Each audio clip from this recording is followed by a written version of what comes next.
जब हम किसी पुल से गुजरते हैं तो हम सिर्फ ऊपर का हिस्सा देखते हैं, लेकिन असली ताकत नीचे छुपी होती है, पानी के अंदर, जहां अंधेरा है, दबाव है और इंसान के लिए काम करना बेहद खतरनाक है। आइए दोस्तों, आज की वीडियो में हम लोग जानने की कोशिश करेंगे समुद्र में ब्रिज कैसे बनता है।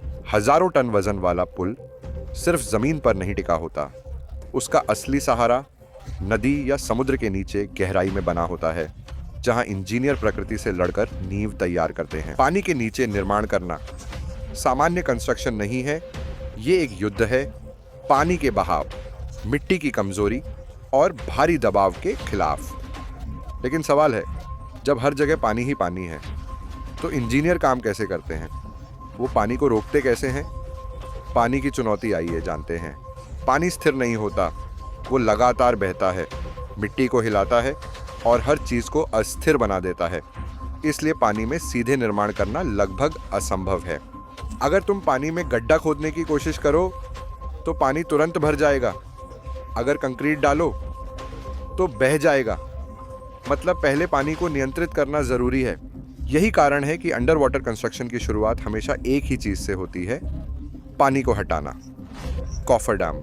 इंजीनियर एक विशाल धातु संरचना बनाते हैं जिसे कॉफरडैम कहते हैं। ये एक अस्थायी दीवार होती है जो पानी को बाहर रखती है। लोहे की भारी प्लेटें नदी के तल में गहराई तक गाड़ी जाती हैं और एक बंद क्षेत्र बना दिया जाता है। अब इस बंद क्षेत्र के अंदर का पानी शक्तिशाली पंपों से बाहर निकाला जाता है और धीरे धीरे नदी के बीच सूखी जमीन दिखाई देने लगती है। यही वह पल होता है जब पानी के बीच इंसान जमीन पर खड़ा होता है। नींव की खोज। अब सबसे महत्वपूर्ण काम शुरू होता है, जमीन की जांच। पुल का पूरा वजन इसी नींव पर टिकेगा, इसलिए इंजीनियर नीचे की मिट्टी और चट्टान की ताकत जांचते हैं। विशाल ड्रिल मशीनें जमीन में गहराई तक छेद करती हैं जब तक मजबूत चट्टान न मिल जाए। कभी कभी ये ड्रिलिंग 150 से 100 मीटर गहराई तक जाती है। Steel piles. अगर चट्टान बहुत नीचे हो तो स्टील के भारी पाइप जमीन में ठोके जाते हैं। इन्हें पाइल्स कहा जाता है। ये पाइप जमीन के अंदर गहराई तक जाते हैं और पूरा वजन पकड़ लेते हैं।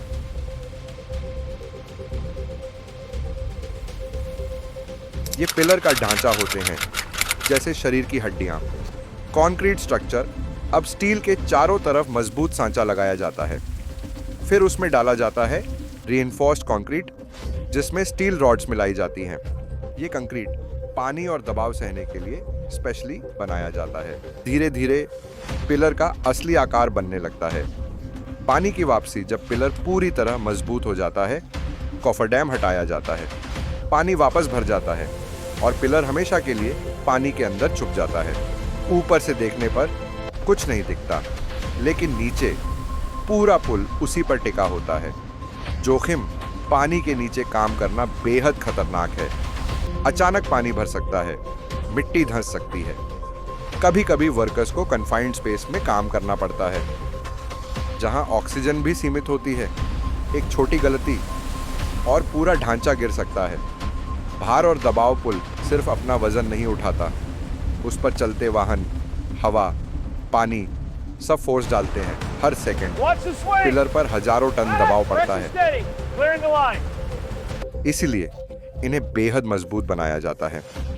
वास्तविक उदाहरण। दुनिया के कई पुल समुद्र के अंदर सैकड़ों फीट गहरे पिलर पर टिके हैं। हांगकांग जुहाई ब्रिज इंजीनियरिंग का अद्भुत उदाहरण है। बांद्रा वर्ली सीलिंग समुद्र के बीच खड़ा है। आधुनिक तकनीक आज अंडर वाटर ड्रोन्स गहराई में जांच करते हैं। रोबोटिक आर्म्स कंक्रीट की गुणवत्ता जांचते हैं। AI प्रेशर मॉनिटरिंग करता है। प्रकृति बनाम इंसान। पानी हमेशा रास्ता ढूंढता है, लेकिन इंजीनियर उसे रोकना सीख चुके हैं। हर पुल इंसान की जिद का प्रमाण है। अंतिम समझ।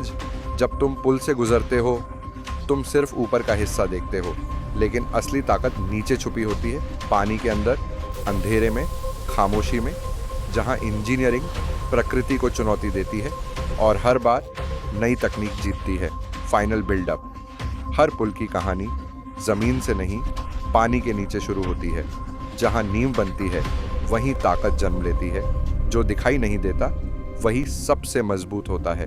पानी के नीचे छुपी संरचना पूरी दुनिया का भार संभालती है और यही है इंजीनियरिंग का असली चमत्कार, क्योंकि पुल ऊपर खड़ा होता है लेकिन उसकी ताकत हमेशा नीचे छुपी होती है।